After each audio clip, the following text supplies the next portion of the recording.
Let us discuss the formation of partial differential equation by eliminating arbitrary functions. In this case, the order of the partial differential equation is equal to the number of arbitrary functions to be eliminated. Let us discuss it with an example problem. Form the partial differential equation by eliminating the arbitrary function from the expression z equal to f of x square minus y square. First, let us label the given expression z equal to f of x square minus y square as equation 4. Here we can observe that the number of arbitrary functions is 1, hence the order of the required partial differential equation is going to be 1. Let us see how we are going to eliminate the function f, and for that we differentiate equation 4 partially with respect to x, then partially with respect to y. While we differentiate equation 4 partially with respect to x, we get the left hand side as dou z by dou x, or it is otherwise denoted by p, is equal to f dash of x square minus y square into partial derivative of x square minus y square with respect to x, that is 2x. Again, differentiating equation 4 partially with respect to y, we get dou z by dou y on the left, or it is otherwise denoted by q, is equal to f dash of x square minus y square into partial derivative of x square minus y square with respect to y, whose value is minus 2y. Now we can observe that in equation 5 there is f dash of x square minus y square. Again in equation 6 we have f dash of x square minus y square. And to avoid or to eliminate these arbitrary function, we divide equation 5 by equation 6.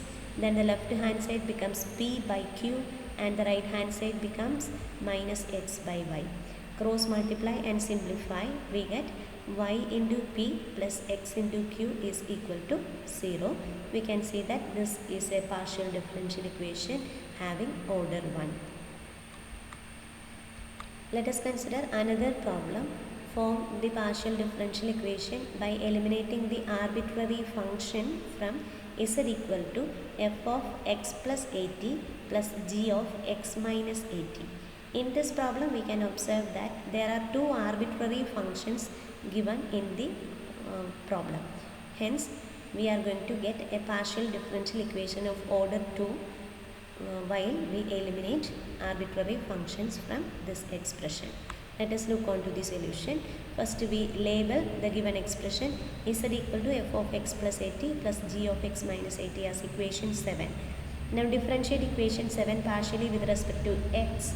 We get left hand side is dou z by dou x is equal to f dash of x plus 80 into partial derivative of x plus 80 with respect to x, which is 1, plus g dash of x minus 80 into partial derivative of x minus 80 with respect to x, that is going to be 1. We once again differentiate the same thing because we know that we are going to get a second order partial differential equation. We have differentiated dou z by dou x once again with respect to x.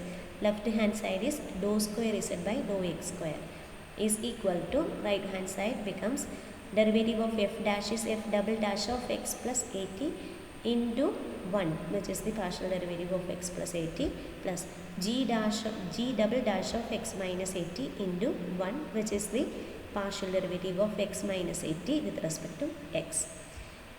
Now we differentiate equation 7 partially with respect to t. Here t is the second independent variable, hence we differentiate z with respect to t. We have dou z by dou t is equal to f dash of x plus 80 into partial derivative of x plus 80 with respect to t. The value corresponding to partial derivative of x plus 80 with respect to t is a. Hence this term becomes a into f dash of x plus 80 plus next term is going to be the derivative of g of x minus 80 with respect to t. Derivative of g is g dash of x minus 80 into partial derivative of x minus 80 with respect to t, which is minus a. Hence here we have minus a into g dash of x minus 80. Now we differentiate this term once again with respect to t. We get dou square z by dou t square is equal to a square into f double dash of x plus at. One more a coming out of the partial derivative of x plus at with respect to t. Then here in the second term, while we differentiate once again the derivative of partial derivative of x minus at with respect to t is minus a. Product of minus a into minus a is plus a square into g double dash of x minus at. Now we can observe that in equation 8 the right hand side is f double dash of x plus at plus g double dash of x minus at. Here the right hand side is a square into f double dash of x plus at plus g double dash of x minus at. Let us substitute for f double dash of x plus at from plus g double dash of x minus at from this equation 8, so that we get the required partial differential equation is dou square z by dou t square is equal to a square into dou square z by dou x square, which is the required partial differential equation.